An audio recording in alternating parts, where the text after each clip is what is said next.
할렐루야, 아멘. 오후 예배 참석하신 우리 사랑하는 성도님들을 주의 이름으로 축원을 드립니다. 우리 함께 따라해 볼까요? 성경이 박수 두 번 짝짝, 답이다. 다시 박수 두 번 짝짝. 같이 한번 해볼까요? 시작. 성경이 답이다. 다시 한번 해볼까요? 시작. 성경이 답이다. 할렐루야, 아멘. 담임 목사님과 교회 표어가 담임 목사님께서 말씀하셨던 것처럼 말씀 안에 답이 있다고 늘 강조하시고, 교회가 말씀을 통하여서 하나님의 뜻을 헤아리려고 하고 있습니다. 코로나 팬데믹 상황 속에서 과연 우리는 어디서 이 문제에 대한 답을 찾을 수가 있을까요? 우리는 성경을 통해서 더욱더 구체적인 해답과, 그리고 이 시대에 우리가 성경을 더욱더 바로 알고 온전한 사람으로 나타내야 될 것을 성경은 우리에게 가르쳐주고 있습니다. 오늘 본문에 있는 말씀을 다시 한번 PPT를 통해서 함께 보도록 하겠습니다. 모든 성경은 하나님의 감동으로 되었다라고 이야기합니다. 여기서 주목할 부분은 감동이라는 단어입니다. 감동은 하나님의 감동, 헬라어는 데오프뉴마토스라고 하는데, 데오스 하나님과 푸뉴마 이 성령이 합쳐진 그런 단어입니다. 감동이 되었다. 영어로는 inspired by God에서 하나님께 영감을 받은, 그리고 하나님께 감동된 성경이라는 것은 바로 이러한 의미가 있다라는 것이죠. 그래서 성경을 아는 것, 또한 성경을 우리가 읽는 것, 그것을 통해서 우리는 하나님께 영감을 받고, 그리고 하나님으로부터 주시는 감동을 누릴 수가 있습니다. 그 감동은 무엇을 누리게 하나요? 교훈과 책망과 바르게 함과 의로 교육하기에 유익하다라고 말씀하고 있습니다. 그렇다면 이것은 무엇을 위해서 이렇게 감동을 주시고 영감을 주시고 유익하게 하시는가? 그것은 17절 말씀에 이렇게 이야기합니다. 이는 하나님의 사람으로 온전하게 하며 라고 이야기하고 있습니다. 여기서 중요한 단어 하나, 온전하다라는 것을 함께 살펴보기를 원합니다. 헬라어로는 아르티오스라고 이야기하는데, 영어로는 complete, 완전하다라는 의미를 갖고 있습니다. 그리고 capable, 유능하다라는 뜻을 갖고 있고, proficient라고 해서 능숙하다라는 것이죠. 하나님의 사람으로 완전하게 된다, 온전하게 된다, 그리고 유능하게 된다, 능숙하게 된다. 바로 모든 성경은 저와 여러분들을 하나님의 사람으로 온전하게, 즉 완전하게, 즉 유능하게, 즉 능숙하게 만들어 주신다라는 것입니다. 우리는 세상의 많은 것들을 향하여 답을 찾기를 원하지만 거기는 허물이 있을 뿐이고, 또한 그곳에는 진정한 진리가 있지 않았습니다. 그렇기에 우리는 어디서 모든 문제의 해답을 찾아야 되나 라고 고민을 할 때에 성경은 오늘 이렇게 말씀해 주고 있다는 사실입니다. 하나님의 감동으로, 그리고 하나님의 사람으로 우리를 온전하게 하신다, 완전하게 하신다, 능숙하게 하신다, 그리고 유능하게 하신다는 것입니다. 그러면 그렇게 완전하게, 온전하게, 능숙하게 된 사람들은 무엇을 하며 살아야 될까요? 그 사람들에게 이렇게 이야기합니다. 모든 선한 일을 행할 능력을 갖추게 함이라. 아멘. 우리가 해야 될 것은 바로 이것입니다. 모든 성경을 통하여서 하나님의 감동으로, 하나님의 영광으로 된 그 말씀 속에 하나님의 사람으로 온전케 되는 것, 능숙하게 되는 것, 완전하게 되는 것, 유능하게 되는 것, 그 모든 것을 통하여 하나님의 사랑을, 모든 선한 일을 행할 능력을 나타내야 된다라는 사실을 보여주고 있습니다. 다음에 있는 모습을 함께 살펴보면, 그렇다면 우리가 그 말씀을 통하여 나타나는 모습은 무엇일까요? 요한복음 17장 3절에 있는 말씀을 함께 읽도록 하겠습니다. 시작. 영생은 곧 유일하신 참 하나님과 그가 보내신 자 예수 그리스도를 아는 것이라. 아멘. 영생이란 단어, 그리고 아는 것이라는 단어의 집중을 해봐야 됩니다. 모든 성경은 바로 저와 여러분들을 구원의 길로, 영생의 길로 인도하고 계십니다. 그렇다면 영생이라는 것은 무엇인가? 헬라어로 보면 아이오니오스 조에라고 해서 이터널 라이프, 영원한 생명을 주신다는 것이죠. 그래서 우리가 이 땅에서 생명을 위하여 무엇을 먹을까? 무엇을 마실까? 무엇을 입을까? 어떻게 삶을 살아야 될까라는 많은 삶의 고민들, 그것이 잘못됐다는 것이 아니라 그런 모든 것을 최선을 다하며 아까도 이야기했던 것처럼 선한 일을 행할 그 충분한 온전함을 나타내야 되는데, 바로 그 온전함을 나타내기 위해서는 성경을 잘 알아야 되고, 그 성경이 우리를 구원의 길과 생명이 아닌 영원한 생명으로 인도하신다는 것을 다시 한번 확신으로, 믿음으로 나타내야 된다는 것입니다. 그러면 그 영생을 어떻게 할 수 있을까요? 그 영생은 우리의 삶을 어떻게 인도할까요? 영생을 아는 것, 그것은 바로 오늘 말씀에 참 하나님과 그가 보내신 자 예수 그리스도를 무엇하는 것이라? 아는 것이다 라는 것이죠. 우리는 알아야 됩니다. 성경이 답이다, 말씀 안에 답이 있다라고 외치지만 표로 끝나면 안 된다는 것이죠. 그 말씀을 읽고 그 말씀을 알아야 된답니다. 그럼 그 아는 것은 헬라어로 오늘 뭐라고 이야기하냐면 기노스코라고 이야기합니다. 영어로는 know, 알다라는 뜻이 있고요, realize, 깨닫다라는 뜻이 있습니다. 즉 하나님을 알아야 되고요, 하나님을 깨달아야 돼요. 하나님이 누구이신지, 우리를 향한 하나님의 뜻은 무엇인지를 알고 깨달아야 합니다. 그리고 그가 보내신 자 예수 그리스도를 알아야 됩니다. 그리고 예수 그리스도의 사역을 깨달아야 됩니다. 그때에 우리의 믿음의 고백 가운데에 구원의 길로, 그리고 영원한 생명의 길로 인도해 주시고, 이 땅에서 저와 여러분들이 온전한 하나님의 사람으로 선한 영향력을 나타내면서 살아갈 수 있는 믿음의 자녀들이 되어질 수가 있습니다. 그렇기에 이 모든 성경은 저와 여러분의 모든 문제에 대한 답을 가지고 있고, 그 답을 우리는 알아야 하며, 알기 위해서는 바로 하나님과 그가 보내신 예수 그리스도를 알고 깨닫고, 즉 말씀을 통해서 우리가 더욱더 정진해야 된다라는 것을 보여주고 있습니다. 우리는 위기 속에 있습니다. 그 위기 속에서 무엇을 해야 되느냐? 참된 진리 가운데 바로 선다면 그 진리가 우리를 자유롭게 할 뿐만 아니라 길과 진리요 생명이신 그 하나님께서 예수 그리스도를 통한 그 길을 저와 여러분들에게 보여주실 것입니다. 저는 오늘 설교보다는 성경 강좌를 통해서 여러분들에게 성경이 무엇인가에 대해서 함께 상고하고자 합니다.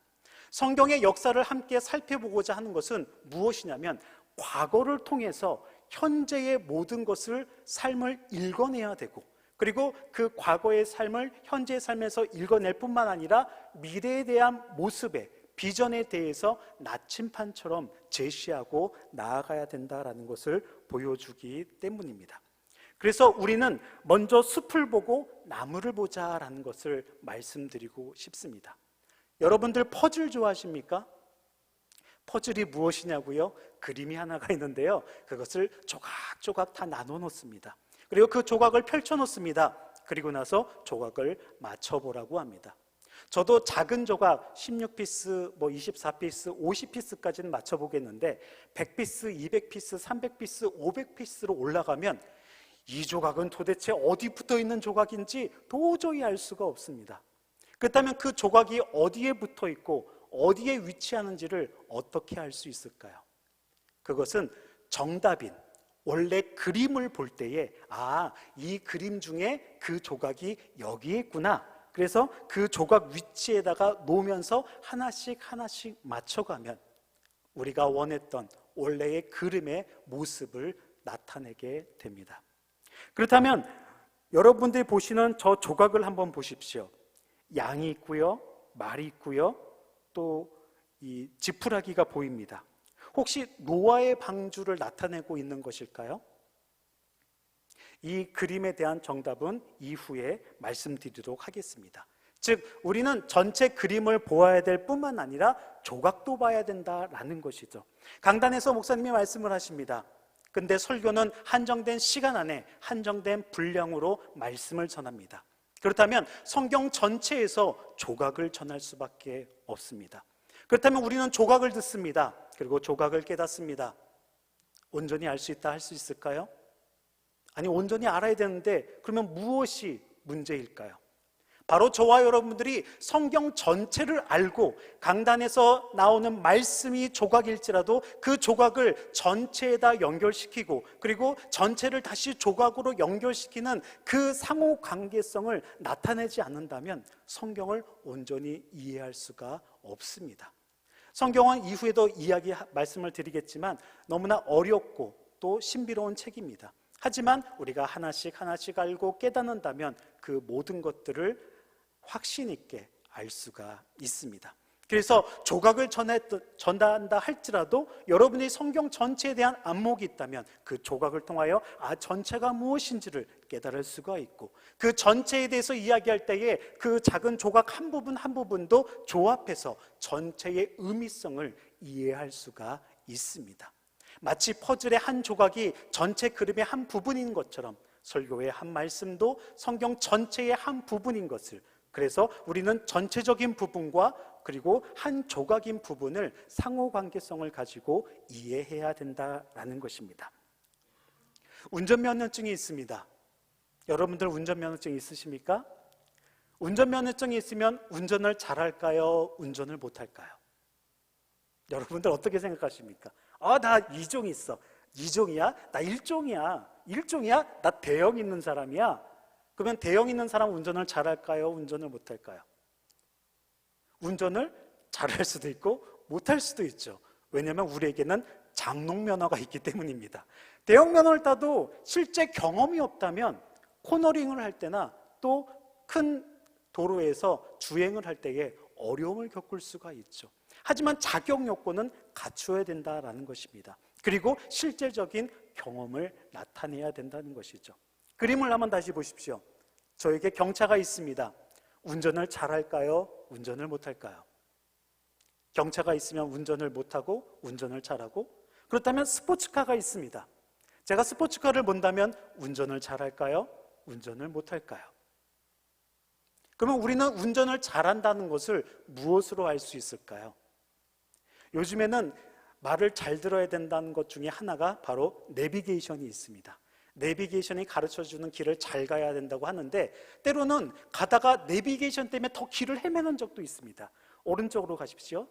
근데 오른쪽 가는데 갑자기 띵띵띵 왼쪽으로 가십시오 하면서 몇 미터 전방에서 이렇게 오른쪽 왼쪽 지시를 하는데 내가 전체적인 목표 지점에 대한 그런 지식과 관점이 없다면 순간순간 작은 부분에서 헷갈리고 또한 이해하기 힘든 부분, 조작하기 힘든 부분이 있을 수가 있습니다. 운전을 잘하기 위해서는 면허도 있어야 됩니다. 물론 좋은 차도 있어야 됩니다. 하지만 그보다 더 중요한 것은 내가 길을 갈 때에 어느 목적지에 어떻게 가는지, 그리고 그 목적지에 가는 길이 좁은 길인지 넓은 길인지, 그리고 고속도로인지 또한 지하로 가는지 여러 가지 경로를 다 알고 그리고 부분이 가르쳐 주신 그 길대로 따라간다면 바로 운전을 잘할 수 있는 모습이 있습니다. 이런 것들이 바로 경험에서 나오는, 그리고 계속해서 전체와 작은 조각을 함께 상호작용할 때에 나타나는 현상 중에 하나입니다. 여러분들은 성경을 얼마나 알고 계십니까? 아니, 성경을 어떻게 알고 계십니까? 여러분들의 손자, 손녀가 아니면 믿지 않는 사람이 성경이 뭐예요? 라고 물어보신다면 여러분들은 성경이 무엇이라고 말씀하실 수가 있습니까? 계속해서 말씀드리는 것은 성경을 볼 때에 우리는 전체적인 모습으로 종합적인 접근이 필요하고요. 그리고 때로는 더 작은 부분에 분석적인 접근 방법이 필요하다라는 것입니다. 아직은 우리가 여행을 다니고 있지는 못하지만 비행기를 타고 하늘 위를 날아갈 때에 그 지상에 있는 모든 모습, 그 모습은 우리가 땅에서는 절대 보지 못하는 모습입니다.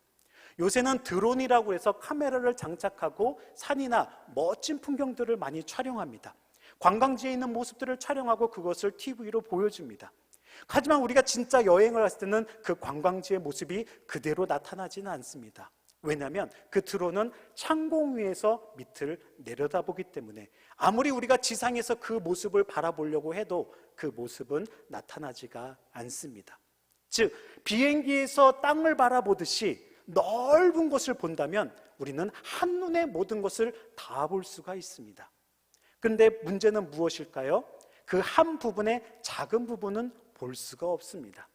하늘 위에서 서울을 바라볼 때 서울이 이렇게 생겼구나. 남산은 이쪽에 있고 청와대는 저쪽에 있고 서쪽에는 무엇이 있고 동쪽에는 무엇이 있구나 라고 하면서 서울을 한눈에 한순간에 캐치해서 바라볼 수가 있습니다.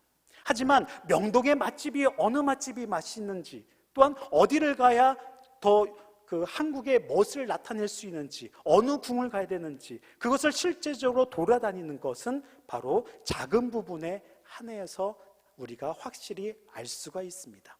마찬가지로 성경을 우리가 66권 전체를 다 알아야 됩니다. 그리고 이해해야 됩니다. 알고 깨닫는 것이 중요합니다. 하지만 우리가 작은 부분도 창세기에서 무엇을 이야기하고 1장에서 무엇을 이야기하고 12장에서 아브라함이 등장해서 족장시대가 시작하고 그리고 출애굽기로 넘어가면서 이 거주 지역이 팔레스타인 가나안 땅에서 이집트 애굽으로 옮겼다라는 모습들, 우리는 종합적인 접근과 그리고 부분적인 접근을 함께 나타내서 종합적과 분석적인 모습을 보여주어야 된다라는 것입니다. 성경의 모습을 보면 성경 역사를 통해서 세계사를 바라볼 수 있습니다. 그리고 세계사의 그 모든 모습 속에서 성경이 어떻게 진행되고 있는지도 깨달을 수가 있습니다. 지도를 한번 보십시오. 세계 지도입니다. 가운데 박스가 있습니다. 저 박스는 무엇일까요? 저 박스 안에 있는 것은 바로 구약시대의 지도입니다. 우리가 세계 지도 전체를 바라보지만 구약 성경 전체에 나와 있는 부분은 저 박스 작은 부분에 불과하다라는 것입니다. 종합적으로 보면 이런데, 그럼 우리가 부분적으로 더욱더 가까이 보면 어떤 모습으로 나타날까요? 바로 이러한 모습으로 나타납니다. 대해가 지금의 지중해고요. 긴네렛 호수는 오늘날의 갈릴리 호수, 그리고 요단강과 여매는 지금의 사해로 이야기하고 있고, 그리고 나일강 주변에는 이집트, 애굽의 땅이었습니다. 그리고 오른쪽으로 가게 된다면 바로 티그리스 유프라테스 강이 있는데 바로 그 사이에 에덴 동산이 있었을 것이라고 추정을 하고, 그곳으로 시작해서 그 페르시아만 있는 데가 갈대아 우르인데 그곳에서부터 아브라함이 부르심을 받아 그리고 긴네렛 호수 위쪽 하란까지 옮겨지게 되어지고, 그 위쪽은 터키 지역을 이야기하는데 그 하란에서 이 가나안 땅으로 오게 되는 여정들, 즉 구약 성경이 이 지도 하나에서 다 설명이 가능합니다. 그래서 우리는 성경 전체를 볼 때 종합적인 분석과 그리고 방금 제가 말씀드린 것처럼 각 장, 각 권, 각 장, 그리고 각 절에 대한 부분적인 것도 우리가 상세히 알아야 된다는 것을 말해주고 있습니다. 그러면 이 지도 속에서 나타나는 것이 오늘날 국가들은 어떻게 나타나고 있을까요?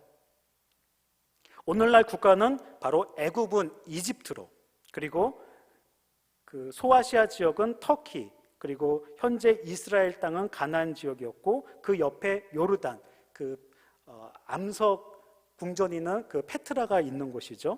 그리고 그 인디아나 존스에 나왔던 그 곳이고, 그 위에 시리아, 지금 내전이 지금 현재 있고, 그 다마스쿠스라고 해서 사도 바울이 갔었던 그 여정 중에 하나고, 또 그 위에가 레바논, 아주 중요한 지역 요소 중에 하나입니다. 그리고 사우디아라비아 지역은 사막 지역이었습니다. 그래서 저기 페르시아만부터 이집트까지 이렇게 반원으로 쭉 굴면 비옥한 초생딸이라고 해서 이곳은 굉장히 비옥한 곳이었습니다. 그래서 항상 이동 경로는 비옥한 초생딸이라고 해서 페르시아만으로부터 시작해서 이라크, 시리아, 레바논, 이스라엘, 이집트까지 이어지는 그러한 초생딸 지역을 의미를 합니다. 그리고 성경에서 중요하게 나오는 이라크, 즉 예전에 바벨론을 이야기하고요. 이 시리아는 아수르, 아시리아를 이야기를 합니다. 그리고 그 옆에 이란이 있는데요. 바로 예전에 페르시아를 보여주고 있습니다. 바로 성경의 역사가 이곳에 다 나와 있습니다. 여러분들이 성경을 알고 성경을 깨닫을 때 중요한 것은 바로 이렇게 지도와 함께 성경을 읽고 함께 이해하는 것이 훨씬 더 쉽다라는 것을 알 수가 있습니다. 그리고 오늘날 정세에 또 왜 이러한 모습이 있는지, 지금 왜 이스라엘과 팔레스타인 가자 지구가 저렇게 싸우고 있는지, 레바논은 왜 동조해서 그렇게 미사일을 함께 보고 또 요르단도 협공을 하고 있는지, 그것을 본다면 구약으로부터 내려왔던 이 모습을 통하여서 이해할 수가 있다는 사실입니다. 그렇다면 계속해서 말씀드렸던 것처럼 우리는 전체를 보고 부분을 보아야 된다라는 것이죠. 그리고 다시 부분을 통해서 전체를 보는 안목이 필요하다라는 것입니다. 그래서 성경을 우리가 이렇게 보는 것을 함께 권장을 해야 됩니다. 그렇다면 성경을 볼 때에 이렇게 지도와 함께 전체와 부분, 그리고 부분과 전체를 볼 때 어떻게 보는 게 더 이해하기 쉬울까요? 그것은 드라마에도 줄거리가 있고요, 소설에도 흐름이 있습니다. 그러면 성경의 흐름은 무엇일까? 바로 역사서, 즉 연대기적인 시간의 흐름을 우리가 잘 이해해야 된다는 것입니다. 구약은 창세기, 출애굽기, 민수기, 여호수아, 사사기, 사무엘상하, 열왕기상하, 에스라, 느헤미야까지가 바로 성경의 역사의 줄거리입니다. 이 사이에 각 성경이 다 들어가 있습니다. 즉 구약의 그 길은, 이 역사의 길은 바로 이 역사서를 먼저 이해하고 그 다음에 서신서, 예언서와 그리고 시가서들을 함께 넣어서 볼 때에 이러한 역사적인 흐름 속에서 이러한 선지서가, 또한 이러한 시가서가 있구나라는 것을 알 수가 있다는 사실이죠. 그래서 전체와 부분을 늘 함께 봐야 됩니다. 그러면 신약은 무엇일까요? 마태복음, 마가복음, 누가복음, 요한복음, 사도행전까지가 역사서입니다. 즉 역사의 흐름이 그 안에 있습니다. 그리고 그 역사의 흐름 가운데에 사도행전 이후에 모든 성경이 집중되어서 그곳에 나타나 있게 됩니다. 그렇다면 우리 성도님들은 바로 이러한 성경에 대해서 줄거리를 먼저 알아야 된다는 것이죠. 그렇다면 이 줄거리, 이 성경이 과연 현재의 나의 삶에 무슨 연관성이 있는가라고 질문이 들 수가 있습니다. 성경은 창조를 했습니다. 그렇다면 성경은 무엇이라고 이야기하면 시작이 있으면 끝이 있고 창조가 있으면 종말이 있다라는 것을 이야기를 합니다. 그리고 저와 여러분들은 그 성경의 역사 가운데에 있습니다. 세계사의 지도를 반으로 뚝 나눠보면 그 반으로 뚝 나누는 부분 중에 중앙에 바로 예수 그리스도가 있습니다. 예수 그리스도 이전의 역사를 우리는 BC라고 합니다. Before Christ라고 해서 예수님 오시기 전의 역사를 BC라고 해서 연대기 순서가 역순으로 나옵니다. 그리고 예수님 오신 이후에는 AD, 아노 도미니라고 해서 우리가 1, 2, 3, 4, 5, 6 이렇게 순차적으로 나갑니다. 올해가 AD 2021년입니다. 예수님을 기준으로 이렇게 BC와 AD를 구분하고 있다라는 것입니다. 놀랍지 않습니까? 성경이 거짓인가요? 성경이 세계사 역사 속에 어떠한 위치에 있을까요? 이런 것들을 곰곰이 생각해 본다면 그것이 나에게 어떠한 영향이 있고 또한 무슨 모습으로 이렇게 은혜를 주시는가라고 고민해 본다면 바로 이러한 부분들을 우리가 곰곰이 생각해 볼 수 있습니다. 그런데 로마 황제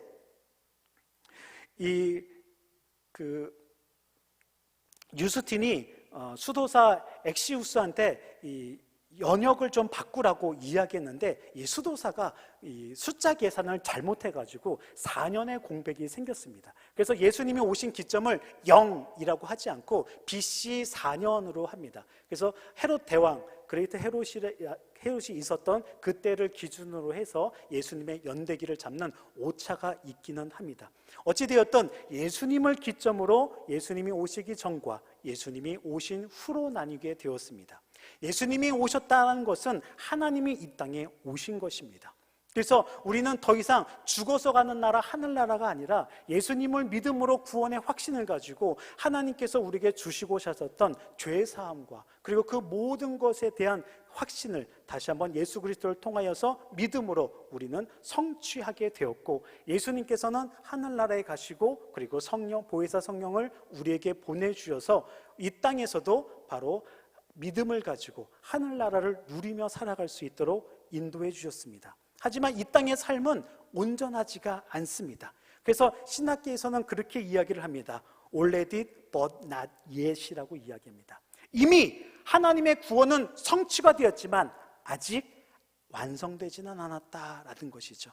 그렇다면 현재의 삶에 성경과 이 모든 은혜가 나에게 어떤 영향이 있느냐? 믿음의 확신을 가지고 내가 살아가는데 바로 이렇게 구원의 성취를 우리가 누리고 이 땅에서도 하늘나라를 고백하며 살아갈 수가 있습니다. 하지만 이 땅은 불안전합니다. 그래서 이러한 팬데믹 현상이 나타날 수도 있고요, 내 삶에 어려움이 찾을 수가 있고요, 질병으로 고통당할 수도 있습니다. 하지만 성경을 통해서 우리가 알 수 있는 것은 무엇입니까? 다윗을 예로 듣습니다. 다윗은 사울의 그 끊임없는 죽음의 위협으로부터 도망다니면서 시편에서 하나님 나를 구원해 주옵소서라고 탄원을 합니다. 하나님께서는 그 탄원을 들어주시기도, 때로는 계속해서 연단하시기도 합니다. 하지만 다윗은 그 도망자의 삶 속에서도 탄원한 것뿐만 아니라 지금 나에게 역사하시는 하나님의 은혜에 감사했고, 그리고 앞으로 일어날 그 모든 일에 대한 하나님의 일에도 감사했습니다. 즉 시편을 통해서 다윗의 고백은 나의 어려움에 대한 탄원을, 저를 도와주세요라는 탄원을 했을 뿐만 아니라 하나님 감사합니다, 그리고 앞으로 나와 함께 하시는 하나님 늘 나와 동행해 주세요, 그리고 나의 삶도 하나님과 동행하는 그러한 삶이 될 때에 이스라엘의 이대왕이 되었고, 또한 위대한 성경에서의 다윗 왕조를 통한 하나님의 구속사의 중심 인물이 되었다라는 사실을 우리는 바라볼 수가 있습니다. 그렇기 때문에 이러한 어려움 속에서 우리는 더욱더 믿음을 가지고 성경이 답이고 말씀 안에 답이 있다는 확신을 가지고 더욱더 교회와 하나가 되어지고 말씀 안에서 하나가 되어지고 믿음으로 하나가 되어져서 하나님의 뜻을 알고 그 뜻이 우리의 현재의 삶을 읽어내고 미래에 대한 나침판으로 삼아서 우리의 비전을 제시해야 된다는 것입니다. 그러기에 성경은 답이 될 수가 있습니다. 그러한 삶을, 그러한 믿음의 삶을, 그러한 신앙의 삶을 살아낼 때에 장차 오실 그 주님이 우리의 모든 것들을 완성시켜 주실 것입니다. 그렇기 때문에 오늘의 삶이 다윗처럼 힘들고 어렵고 탄원하지만 때로는 감사하고 또 기뻐할 수 있는 것, 우리에게는 미래의 소망이 있기 때문입니다. 과거를 통해서 우리는 현재를 읽고 이것이 우리에게 무슨 의미를 보여주는지 알아야 되는 그런 나침판이 바로 성경이다라는 것입니다. 아까 퍼즐 조각을 말씀드렸죠. 강아지도 보고 염소도 보이고 말도 보였고, 이 전체 그림은 무엇이었습니까? 노아의 방주였습니까? 아니었습니다. 그 그림은 무엇이었습니까? 예수님의 탄생, 말구유의 조각들이었습니다. 우리가 이렇게 말씀을 부분적으로 안다면 오해할 여지가 많습니다. 이해가 안 돼서 불평불만이 나올 수 있습니다. 그렇기에 성경을 전체적으로 종합적으로도 우리가 살펴봐야 되고, 또한 말씀을 통해서 부분적으로 더 자세히도 읽고 깨달아야 된다라는 것을 알려주게 됩니다. 그렇다면 다 아시는 것이지만 다시 한번 반복해서 우리가 성경이 무엇인 것을 이 시간에 함께 나누고 있는데, 구약은 몇 권입니까? 이 책의 저자는 영어로 올드 3글자, 테스타먼트 9글자, 그래서 3 더하기 9는 39다 이렇게 설명을 하고 있는데, 우리가 흔히 우리 학생들에게도 이야기했던 것처럼 구약 성경, 올드 테스타먼트, 옛 언약, 옛 증거, 이 구약 성경은 39권이다. 그러면 신약은 무엇일까요? 39, 27, 그래서 27권. 그래서 성경은 총 66권이다 라고 이야기할 수가 있겠죠. 여기까지는 다 압니다.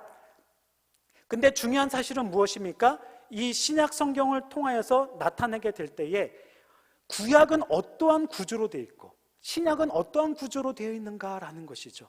이것을 좀 더 쉽게 이야기하면 구약 성경 39권은 17, 5, 17 이렇게 이야기하면 이해하기가 쉽다라는 것입니다. 17은 무엇입니까? 아까도 말씀드린 것처럼 우리가 길을 먼저 알아야 되는데 역사적인 연대기를 먼저 알아야 된다는 거죠. 창세기부터 에스더까지 우리가 연대적인 흐름, 그 시작과 끝이 어딘지를 먼저 알아야 된다는 것, 역사서의 흐름을 알아야 됩니다. 그리고 그 가운데에 체험서가, 그 시가서가 체험적인 이야기가 들어있고요, 그리고 대선지서, 소선지서에 대한 예언적인 부분이 있습니다. 선지자가 커서 대선지서입니까? 이사야서는 66권이 됩니다. 그러면 위대한 선지서고 오바댜는 한 장 있는데 그러면 소선지서 작은 자입니까? 아니죠. 성경의 분량이 66권이 있어서 대선지서, 그리고 나머지는 분량이 한 장부터 세 장, 5장 이래서 소선지서라고 이야기할 수 있습니다. 그러면 신약은 어떨까요? 신약은 아까도 말씀드린 것처럼 마태복음부터 사도행전까지가 그 길입니다. 그 길을 먼저 이해할 때에 역사의 흐름은 마태복음부터 사도행전까지, 그리고 나서 사도행전 이후에 있는 그 서신서들은 바울 서신과 일반 서신, 그리고 예언서, 이렇게 생각하면 이해하기가 쉽다라는 것이죠. 누군가 물어볼 때에 이렇게 여러분들도 좀 쉽게 이해하며 이야기하고 또한 가르쳐 줄 수도 있을 것 같습니다. 우스갯소리로 이 저자가 이야기하는 것이 있습니다. 역사를 히스 스토리라고 이야기를 하는데요, 즉 하나님의 이야기다 라고 하는데, 이거는 어디까지나 우스갯소리고, 왜냐하면 헬라어는 히스토리아라고 했기 때문에 히스 자르고 스토리 자르고, 그래서 그의 이야기다 라고 하면 안 되고요. 근데 우스갯소리로 이야기하는 것, 바로 그의 이야기, 그는 하나님의 이야기가 역사가 아닌가라고 이야기를 하고 있습니다. 그렇다면 아까 구약 39권, 신약 27권, 구약 39권은 17, 5, 17, 신약 27권은 5, 21, 1 이렇게 구분해서 우리가 나눈다면 바로 이 그림을 본다면 더 이해하기가 쉽지 않을까 싶습니다. 바로 파란색 맨 위의 부분을 보면 창세기부터 에스더까지를 역사의 흐름으로 보고요, 욥기는 바로 창세기 12장부터 50장까지 있었던 족장시대의 부분이었으니까 창세기 쪽으로 이렇게 밀어놓고, 시편은 사무엘상은 사무엘과 사울의 이야기, 그리고 사무엘하는 사무엘과 다윗의 이야기인데 다윗에 대한 시편 고백, 그리고 솔로몬에 대한 이야기가 있기 때문에 시편은 이쪽에 위치하고, 또한 열왕기상 또 사무엘하 이 후반부터는 솔로몬의 이야기가 있으니까 잠언, 전도서, 아가서는 바로 이쯤에 위치하는 것이 맞고, 그리고 열왕기부터는 왕들이 우리나라처럼 남북으로 갈리기 때문에 통일 왕조가 있었다가 분열 왕국이 되었던 그 시기부터 바로 선지자들의 활동이 있었다. 즉 하나님으로부터 받은 메시지를 전하는 자의 모습이 이때부터 있었다. 그래서 이사야부터 이렇게 쭉 나타나게 되고요. 이 기준이 무엇이냐면 바벨론 포로 이전이냐, 바벨론 포로기냐, 바벨론 포로기 이후냐라로 선지자의 구분이 나타나게 됩니다. 그리고 나서 가운데 보시면 침묵기라는 곳이 있습니다. 말라기 이후로 하나님의 영은 떠나고 더 이상 하나님의 모습은 나타나지 않습니다. 이것을 우리는 신학적으로 신구약 중간기라고 하고 400년의 시간이 흐릅니다. 근데 하나님이 정말 침묵하셔서 아무 일도 일어나지 않았던 것일까요? 성경은 그냥 역사 흐름대로 아무렇게나 흘러간 것이었을까요? 그렇지 않습니다. 늘 하나님은 창세기 이후에 아담의 범죄 이후로 인간들을 어떻게 해서든지 구원하려고 하셨던 하나님의 구속사와 사랑하심이 있었다라는 것이죠. 선지자를 통하여 끊임없이 깨우치고 다시 한번 하나님의 사랑을 알고 순종하기를 원하셨는데 그러지 못했습니다. 그리고 하나님의 영은 떠났습니다. 침묵하셨습니다. 하지만 그때의 세계사적인 역사가 변동이 되었습니다. 이스라엘을 힘들게 했던 바벨론 제국이 바로 멸망을 하고 페르시아 제국이 일어났는데, 그 페르시아 제국은 헬라 제국에 의해서 멸망을 하고 헬라 제국은 로마 제국에 의해서 멸망했습니다. 그 시대의 근동 국가 시대에 바로 로마 제국은 그 당시에 우주였습니다. 그만큼 모든 길이 로마로 향한, 언어와 길과 또한 모든 것이 로마를 통하여 통일되는 우주적 개념이었습니다. 그때에 누가 오시나요? 예수 그리스도가 오셨다라는 것입니다. 바로 그런 역사적인 순간에 예수 그리스도가 오셔서 바로 예수님을 통하여 복음이 증거가 되어지고, 그 복음의 증거를 통하여 많은 사람들이 제자가 되어 복음을 전파하게 되는 모습이 신약시대에 나타났다라는 것이죠. 그래서 신약은 마태복음부터 요한복음까지 복음서, 역사의 이야기, 예수 그리스도의 생애와 또한 그 복음의 이야기를 증거하고 있고요. 사도행전은 그 제자들인 1장부터 11장까지는 베드로, 12장부터 28장까지는 사도 바울에 대한 이야기, 그리고 그 일반 서신을 통해서 나머지 사도들의 이야기와 요한계시록의 예언서가 있다라는 것입니다. 이러한 흐름을 안다면 우리는 다시 이 지도를 바라볼 때 어떻게 이 지도 한 장만 보더라도 모든 것을 설명할 수가 있다라는 것이죠.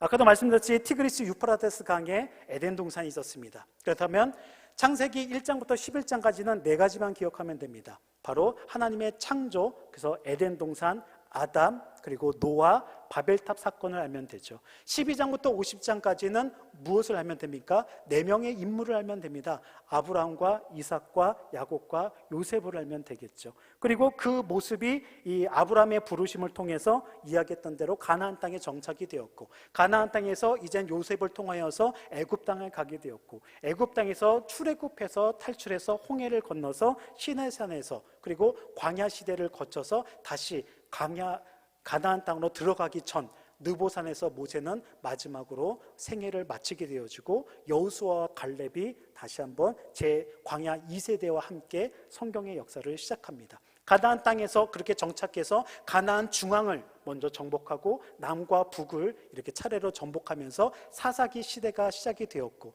근데 사사기 시대에 14명의 사사가 있었는데, 하나님, 다른 국가들은 다 왕이 있는데 우리는 왕이 보이지가 않아요. 즉 신정국가, 하나님이 신인데 왕이셨는데 신정국가에서는 이렇게 하나님을 왕으로 여겼지만 다른 나라 볼 때는 니네 왕 없네, 보이는 왕 없잖아 라고 하니까 우리도 보이는 왕을 세워주세요 라고 해서 신정국가에서 사사 시대를 거쳐 이제는 왕정 시대를 거치게 됐죠. 왕정 시대는 사울왕과 그리고 다윗왕과 솔로몬왕. 근데 솔로몬 왕은 우상 숭배를 통하여 죄를 지었고, 그리고 그 성전 건축을 하면서 세금과 그리고 노역에 대한 불만들이 가득할 때에 그의 아들 르호보암이 10지파에 대한 모습, 세금에 대해서 이렇게 반대를 함으로써 북이스라엘과 남유다, 그래서 북이스라엘은 10지파가 갈리게 되어지고 남유다는 베냐민 지파, 유다 지파 해서 남유다라는 국가로, 우리나라처럼 남북으로 분열 왕국이 되어졌습니다. 위에 그 19명의 왕들은 모두가 다 악한 왕이었어요. 그래서 하나님께서 아수르, 지금의 시리아 지역에 있는 그 제국이 북이스라엘을 BC 722년에 멸망을 시키고, 그리고 남유다는 좋은 왕도 있고 또 악한 왕도 있었지만 어찌되었든 하나님의 말씀에 최후의 불순종함으로 바벨론 제국에 의해서 BC 586년에 망하게 됩니다. 하지만 그들에게 소망이 있었습니다. 70년 후에는 회복하게 될 것이다. 그래서 이 바벨론 지역으로 포로로 끌려갔다가 다시 귀환하고 나서 그때부터 다시 성전을 건축하고, 그리고 나갔던 모습이 구약의 역사의 끝이고, 그리고 그 사이에 이렇게 제국의 역사가 반복이 되어지며 로마 제국 때 신학의 역사가 나타나게 되었다라는 것. 여러분들이 이 지도를 통하여서 성경의 역사의 흐름과 그 의미가 무엇인지를 이해하고 나타내는 이런 전체적인 모습도 부분적인 모습과 늘 함께 있을 때에 더욱더 성경 안에서 답을 찾고 우리에게 주신 의미가 무엇인지를 깨달을 수가 있을 것입니다. 이것은 이스라엘의 국기입니다. 모곤도 데이빗이라는 용어로 유대교 의식에서 하나님은 다윗의 보호자, 방패다라고 해서 이스라엘 국기를 이야기합니다. 옆에 완장 같은 게 있는데요, 독일군이 2차 세계대전 때 유대인들에게 이렇게 완장과 배지를 달아줘서 유대인을 이렇게 학살할 때에 구분하였던 모습이죠. 이들에게는 다윗에 대한 존재가 바로 굉장히 뛰어났다라는 것들을 보게 되죠. 그래서 다윗 왕조, 그런 우리를 구원할 메시아가 오실 것이다 라는 그런 군사적 의미만 강조했지만, 예수 그리스도께서는 군사적인 그런 모습의 메시아가 아니라 바로 사랑의 메시아였고, 우리의 모든 죄를 구원하시기 위한 바로 길과 진리이신 생명이신 예수 그리스도의 모습을 우리는 살펴볼 수가 있습니다. 그래서 구약은 이렇게 태초 시대부터 족장, 노예, 출애굽, 가나안, 사사, 열왕기, 그리고 바벨론, 그리고 본국으로 포로기 위해 돌아왔던 모습을 보게 되고요. 그리고 신약 시대는 예수님을 기점으로 바로 메시아, 우리를 구원할 메시아가 오셨다라는 것, 그리고 우리는 장차 오실 메시아를 바라보며 나가야 되고, 그리고 제자들이 성령 강림을 통하여 교회들이 성장하고 전도행과 그리고 서신서, 그리고 요한계시록을 통하여서 나타났다라는 것입니다. 이제 이러한 역사서의 길을 안다면 강단에서 조각을 말씀을 드리더라도 여러분들은 전체에서 그 부분이 어떤 부분이구나라는 것을 이해할 수가 있습니다. 어려우시다고요? 어려울 수 있습니다. 하지만 우리가 성경을 이렇게 읽어내야지만 현재의 우리의 삶의 모든 문제에 대한 답을 찾을 수가 있고 미래에 대한 비전에 대한 나침판으로 길을 제시할 수가 있을 것입니다. 성경은 이렇게 40명의 저자와 10가지 기록수단, 펜으로 쓰고 끌과 가죽, 진흙, 파피루스, 돌 등에 새겼고요 1600년 동안 기록했고요 1189장이고요 3가지 언어, 히브리어, 아람어, 헬라어로 기록이 되었고요 2930명의 등장인물이 있었고요 66권이 있고요 모든 주제가 다르지만 1551개의 지명이 있었지만 이 성경은 놀랍게도 이러한 다양성 속에 통일성을 갖고 있었다 라는 것, 하나님의 구속사 중에 예수 그리스도를 통한 바로 통일성이 있었다라는 것이 놀랍다라는 것이죠. 청년들하고 예전에 이 귀를 막고 이렇게 말을 하는 그런 게임이 있었습니다. 만약에 앞에서 아이스크림 그러면 아이스 깨끼, 아이스 바, 그리고 끝에 있는 사람이 아이스 링크 하면서 말을 전달하는데 이 4명도 말이 잘 전달이 안 돼요. 근데 이 장후한 시간 동안 이 다양성 속에서 어떻게 통일성을 나타낼 수 있을까? 바로 모든 성경은 하나님의 감동으로 되어졌기 때문입니다.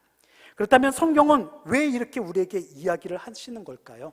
바로 성경의 주된 목적은 구원을 통해서 우리가 애쓰려는 그런 모습이 있지만 그것이 아니라 말씀을 통해서 우리에게 주신 은혜를 우리가 누려야 된다라는 것이죠. 성경의 목적은 하나님을 계시하고 예수 그리스도를 통한 구원의 길, 생명의 길을 밝혀 보이신다라는 것입니다. 그래서 모든 성경은 하나님의 감동으로 되어서 저와 여러분들을 하나님의 사람으로 온전하게 하신다라는 것, 그리고 온전함으로만 끝나는 것이 아니라 저와 여러분들의 삶이 모든 선한 일을 행할 능력 있는 삶으로 인도해 주실 것입니다. 그리고 그 성경은 보증하고 또한 확실하다는 것을 말씀해 주고 있습니다. 말씀을 마치고자 합니다. 사랑하는 성도 여러분, 저와 여러분들은 나의 선행으로 모든 것이 되었다라고 이야기할 수가 없습니다. 우리의 모든 삶은 하나님의 은혜입니다. 팬데믹과 같은 이러한 상황 속에서 눈물 나고 힘든 이러한 사회적 위기 속에서 바로 그 속에서도 우리를 위로하시고 우리를 사랑하시고 다시 한번 지혜와 능력과 힘을 주셔서 한 주간의 삶을 살아가고 또한 앞으로의 영원한 생명을 주시고 하나님의 사람으로 온전케 해주시는 것은 성경이 보증하고 있고 성경이 우리에게 이 모든 것을 가르쳐주고 있다는 사실입니다. 성경을 읽으십시오. 그리고 성경을 깨달으십시오.